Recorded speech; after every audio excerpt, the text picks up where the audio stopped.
Bienvenue sur le podcast de la TOC. Aujourd'hui, Barbara Guichetot a rencontré Jérémy Runel, le chef pâtissier givré, ce pâtissier chocolatier qui bouscule les codes de la glacerie au sein de la fabrique givrée. C'est parti.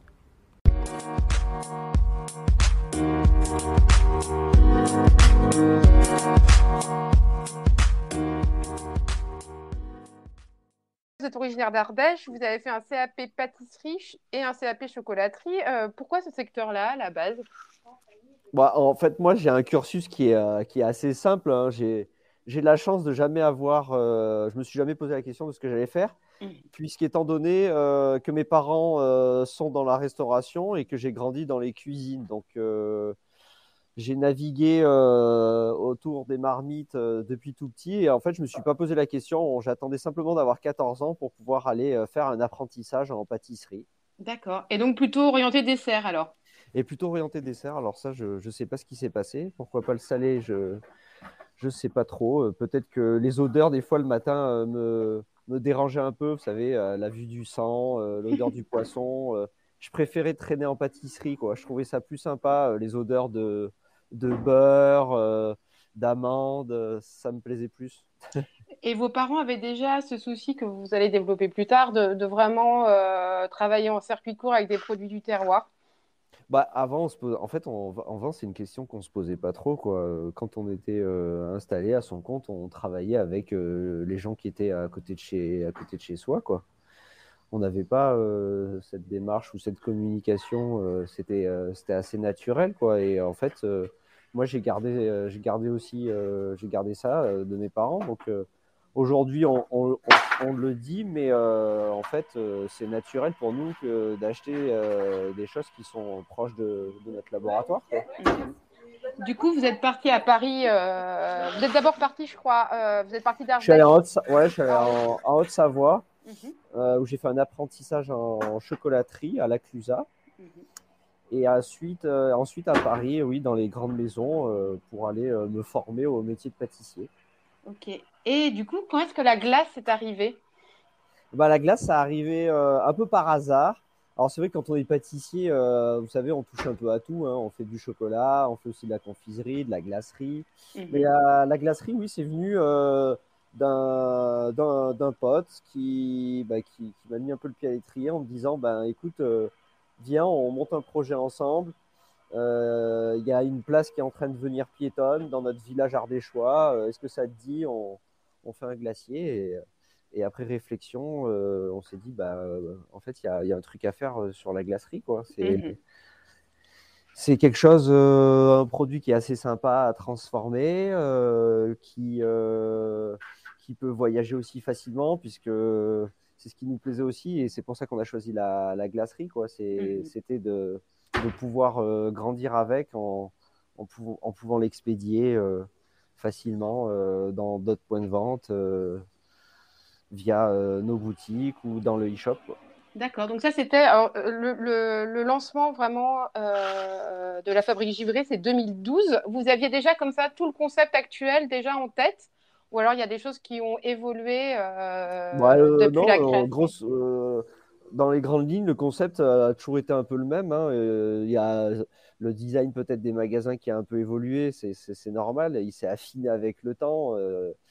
Au début, on a fait ça un peu comme ça, hein, Mhm. avec peu de moyens. Et non, non, mais le concept est toujours le même. C'est des ingrédients de super bonne qualité, proches de chez nous. Aujourd'hui, c'est 85% de nos appros à peu près, Mhm. qui sont dans un rayon de moins de 100 km. Du fun dans les Mhm. créations, Mhm. avec de l'originalité parfois. Même si pour certaines personnes ça ne l'est pas, ça l'est moins. Pour les gens du métier, un sorbet basilic, si vous voulez, c'est pas très Mhm. original. Mais pour le commun des mortels, ça l'est un peu plus. Donc du fun, de l'originalité et puis surtout une bonne dose de sympathie, quoi. C'est vraiment ce qu'on souhaite au quotidien, ici, au laboratoire, avec toute notre équipe, dans les magasins et puis auprès de nos clients, quoi. C'est Vous êtes d'être. combien aujourd'hui en tout dans la société?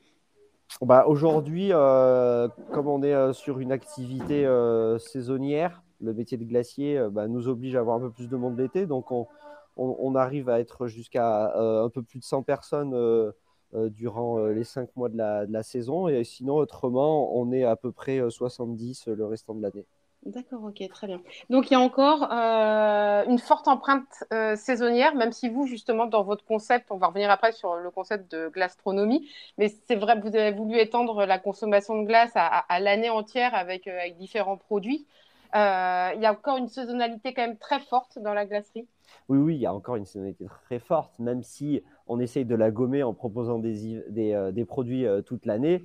Il y a quand même cet effet chaleur qui conduit à de la vente de glace, quoi. Qu'on n'a pas l'hiver, c'est certain, quoi. Les gens qui nous achètent de la glace l'hiver, ce sont vraiment les puristes, ceux qui adorent la glace, quoi. Ce sont nos clients l'hiver. Après, l'été, ouais, on touche un public plus large. Ok. Du coup, la gastronomie, c'était votre concept à la base. Comment est-ce que vous le définiriez, ce concept?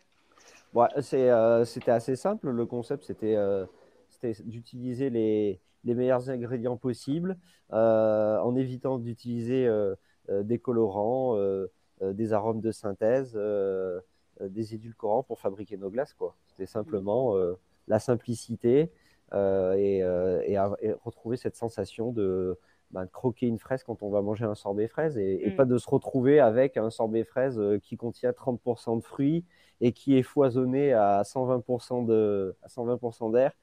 Donc, c'était vraiment des produits, voilà, un produit noble et simple. Du coup, il y a aussi la dimension qu'on retrouve notamment dans les desserts du chef où vous amenez quand même un petit peu l'univers de la pâtisserie et des desserts à l'assiette, des palaces dans la glacerie. Ça a été aussi votre marque de fabrique.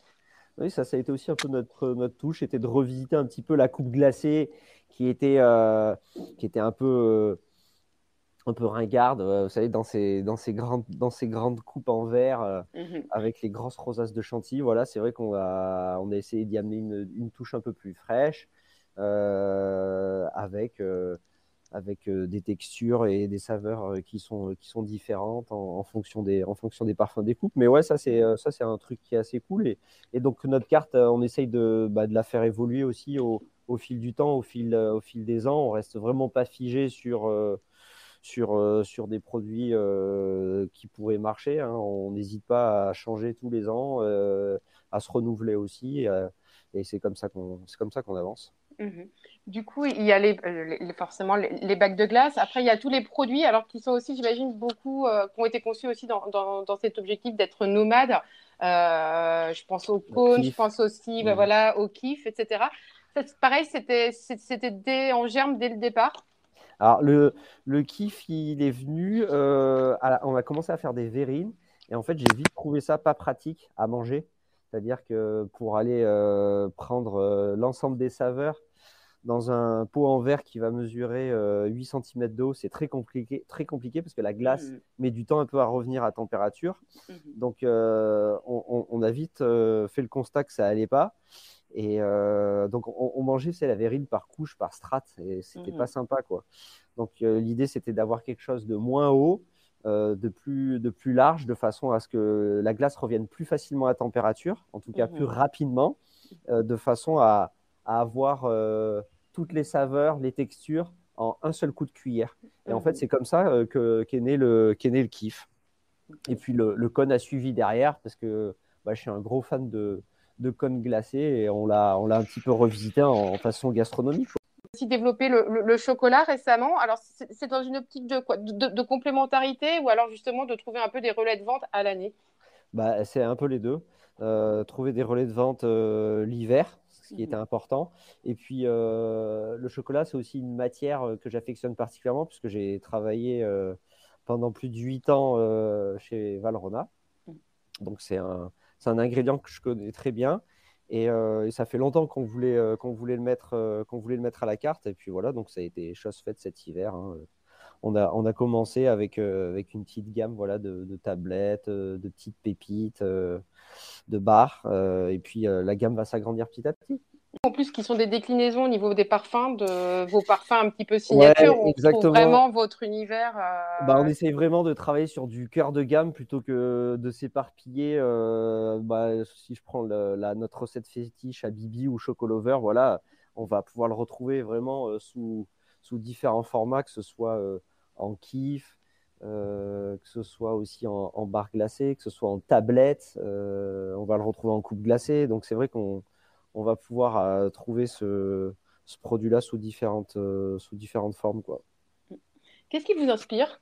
Comment est-ce que vous trouvez? Parce que vous renouvelez quand même souvent votre gamme de glace aussi. Comment est-ce que vous travaillez votre créativité? Ouais, j'ai pas de travail spécifique. Le quotidien, le quotidien de la vie, quoi. Mm. Franchement, je suis assez curieux, donc je suis assez féru de la presse en général, les réseaux sociaux, les discussions avec les amis. Toute l'équipe aussi au sein du laboratoire participe activement à tout ça. Donc en fait, c'est vraiment c'est assez général, hein. Il y a beaucoup de choses qui rentrent en compte dans ce processus. Donc, ouais, je me laisse guider, non, mais surtout par mes envies, quoi. C'est plutôt ça qui fait un petit peu le truc chaque année, quoi, hein. C'est qu'est-ce que je mangerais bien, qu'est-ce que j'ai envie de faire. C'est plutôt comme ça, quoi, que je travaille. Et est-ce que vous avez remarqué là, depuis la création, ça va faire 10 ans cette année, vous avez remarqué des tendances évoluer justement dans la glacerie? Est-ce que le sorbet est monté en puissance par rapport à la crème glacée? Bah, les tendances, c'est que déjà, il y a pas mal de petits glaciers qui se sont ouverts et qui font des super trucs. Donc ça, c'est plutôt positif, c'est bien. Qu'on a tendance aussi à petit, on le voit dans la grande distribution, à retirer un petit peu certains produits qui sont pas très catholiques. Donc ça, c'est aussi grâce à l'artisanat que peut-être l'industrie, elle peut faire ça. Mais non, qu'est-ce qui a changé? C'est peut-être les pourcentages en fruits qui ont monté aussi. Et puis après, bah, sur la partie glace, il y a le côté du sans gluten qui joue aussi son rôle, d'éviter d'utiliser des édulcorants, les colorants, voilà, les choses saines, quoi. Mhm. Ça, Vous, c'est la pour... tendance actuelle, mais de façon globale, hein, que ce soit aussi en pâtisserie et encore plus dans la restauration, hein, qui sont à la base les pionniers, quoi. Où est-ce que vous travaillez vos parfums? Finalement, on est dans des choses presque cuisinées. Est-ce que vous les pensez comme ça, Ah notamment dans ben, les accords? on les travaille exactement comme ça, en fait, hein. C'est Mhm. qu'on n'hésite pas. Il y a beaucoup de parfums dans lesquels on rajoute du vinaigre, du sel, du poivre. Donc on les cuisine, on les assaisonne et ouais, c'est comme ça qu'on travaille. Vous êtes pour un sorbet sur un pourcentage de fruits à combien à peu près? Ça va dépendre des sorbets, puisqu'après on a des barrières techniques qu'on peut pas franchir. Donc par exemple, un sorbet frais, chez nous, il y a plus de 80% de fraises. Mhm. Après on peut pas aller au-delà. Bah, sinon, le problème, c'est qu'en magasin, je vais pas me retrouver avec une boule de glace, mais avec un glaçon. Donc, il y a certains fruits où, par exemple, la mangue aussi, on est limité. Voilà, au-dessus de 65% de fruits, la mangue, c'est un fruit qui est tellement fibreux. C'est pareil, c'est les pourcentages maximum, quoi. On peut pas aller au-dessus, quoi. Donc, en moyenne, allez, si je fais une moyenne de tous mes sorbets, on va dire que je suis aux alentours des 70-75% de fruits. Ok. Est-ce que vous avez eu des demandes pour travailler, par exemple, aussi des produits sans lactose, donc sans lait de vache? Oui, on a déjà fait sans lactose, sans sucre, mais comme c'est des produits de niche, on va toucher certains clients, mais on se retrouve toujours avec notre même problème, c'est que du coup, mon bac de glace, il est dans ma gondole et je le vends pas, quoi. C'est Hmm. c'est malheureux, mais pour l'instant, ouais, j'en vends pas suffisamment pour pouvoir me dire, tiens, l'année prochaine, je fais 4 parfums à la gamme, quoi. Le problème, c'est que d'en Hmm. avoir un, ça suffit pas. Et d'en avoir 4, le souci, c'est que je risque de pas arriver à les vendre. Vous avez 9 boutiques en nom propre, c'est ça aujourd'hui? Voilà, exactement. Au total, on a 10 magasins et dans les 10 magasins, en fait, il y en a 6 qui sont en propre et 4 en franchise. Votre réseau de magasins, vous l'avez pensé comment? Vous m'avez dit que l'univers avait un peu changé. C'est quoi les messages que vous souhaitez transmettre dans vos boutiques? C'est nos valeurs de terroir, d'ingrédients de bonne qualité, et puis notre côté ludique, fun et original, quoi. C'est ce qu'on souhaite transmettre, hein, avant tout, hein. C'est que les gens viennent et passent un bon moment, quoi. C'est ce qui est agréable d'ailleurs dans notre métier, quoi. Les gens viennent, ils ont le sourire.